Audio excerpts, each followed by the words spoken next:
Shalom, selamat pagi Bapak Ibu Saudara-saudara yang sama dikasihi dalam Tuhan. Selamat berjumpa kembali dalam renungan pagi pada saat ini.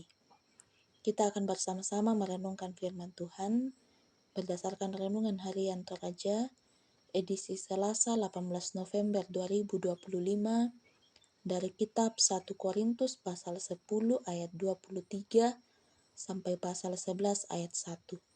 Sebelum kita membaca dan merenungkannya, mari kita berdoa. Allah Bapa kami dalam kerajaan sorga, kami datang tunduk di hadapan hadirat-Mu di pagi hari ini, karena kami percaya bahwa karena kasih-Mu lah, karena penyertaan-Mu lah, kami boleh menikmati hari ini. Kami mau mengawali hari-Mu dengan membaca dan merenungkan firman-Mu. Berkatilah kami, pimpin kami dengan Roh Kudus-Mu, kiranya kami dimampukan untuk memahaminya. Inilah doa kami, di dalam anak-Mu Yesus Kristus kami datang berdoa. Amin. 1 Korintus pasal 10 ayat 23 sampai pasal 11 ayat 1. Firman Tuhan, segala sesuatu diperbolehkan, benar, tetapi bukan segala sesuatu berguna. Segala sesuatu diperbolehkan, benar, tetapi bukan segala sesuatu membangun. Jangan seorang pun yang mencari keuntungannya sendiri, tetapi hendaklah tiap-tiap orang mencari keuntungan orang lain. Kamu boleh makan segala sesuatu yang dijual di pasar daging tanpa mengadakan pemeriksaan karena keberatan-keberatan hati nurani, karena bumi serta segala isinya adalah milik Tuhan.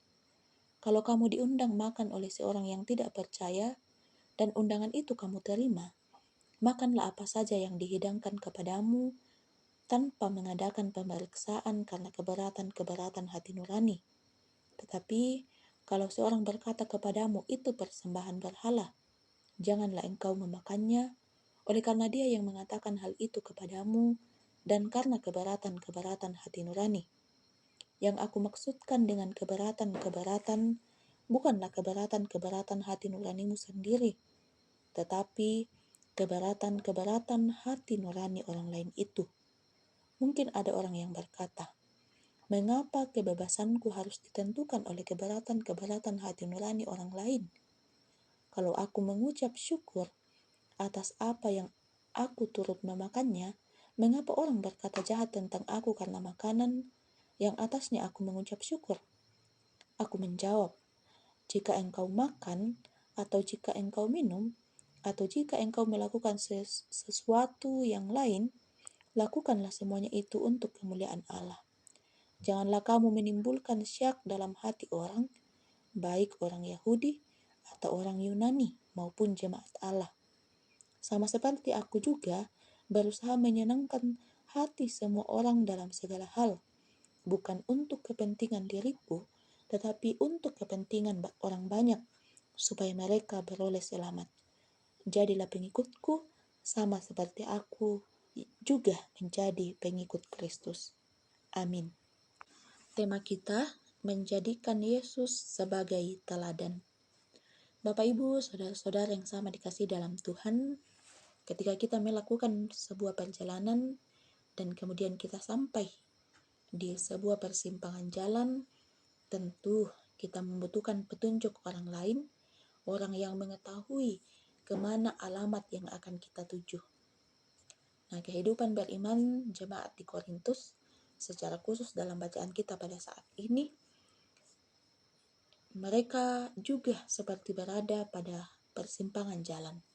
Oleh karena itu, ada ajaran yang pada saat itu berkembang, yakni ajaran tentang mengharamkan makanan tertentu.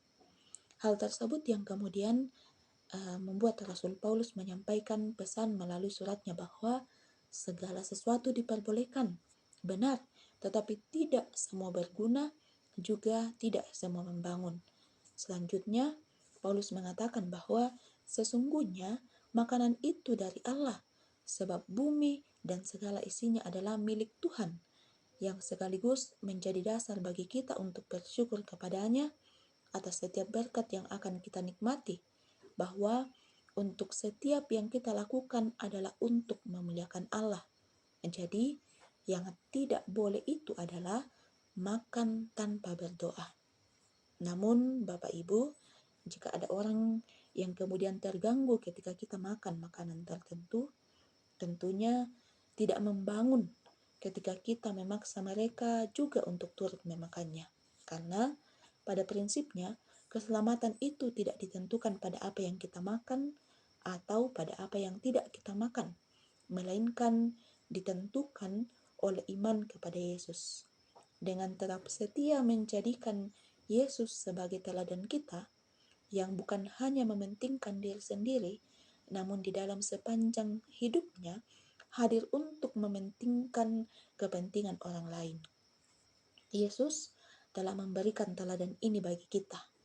Ia dengan rela mau berkorban, ia dengan rela mau menderita, bahkan memberikan nyawanya untuk keselamatan kita umat manusia. Nah, itulah yang menjadi pedoman bagi kita untuk menjalani hari-hari hidup kita selaku pengikut Yesus sebagai wujud dari rasa syukur atas keselamatan yang telah Dia berikan kepada kita.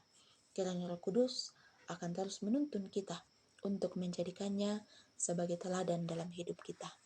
Amin. Mari kita kembali satu dalam doa, kita berdoa. Ya Bapa, terima kasih firman-Mu boleh hadir di tengah-tengah kami. Berkatilah ya Tuhan, kiranya firman-Mu ini betul-betul menguatkan kami, menguatkan iman kami untuk senantiasa menjadikan Yesus sebagai teladan kami.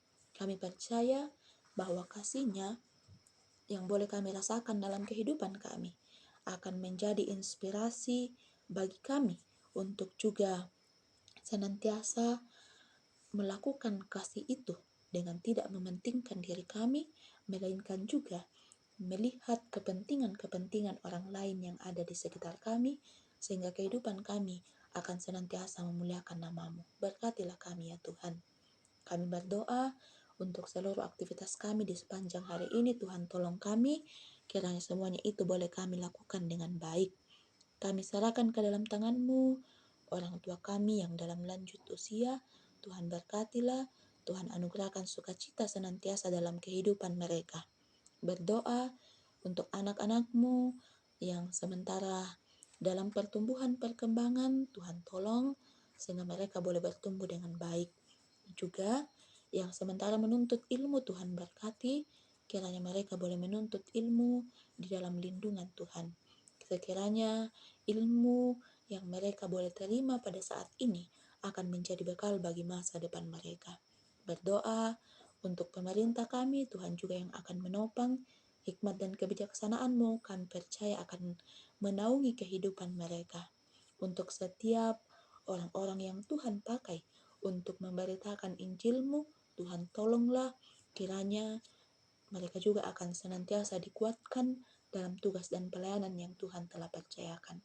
Ya Tuhan, inilah doa kami, permohonan kami, di dalam anak-Mu Yesus Kristus kami datang berdoa. Amin. Demikianlah renungan kita pada pagi hari ini.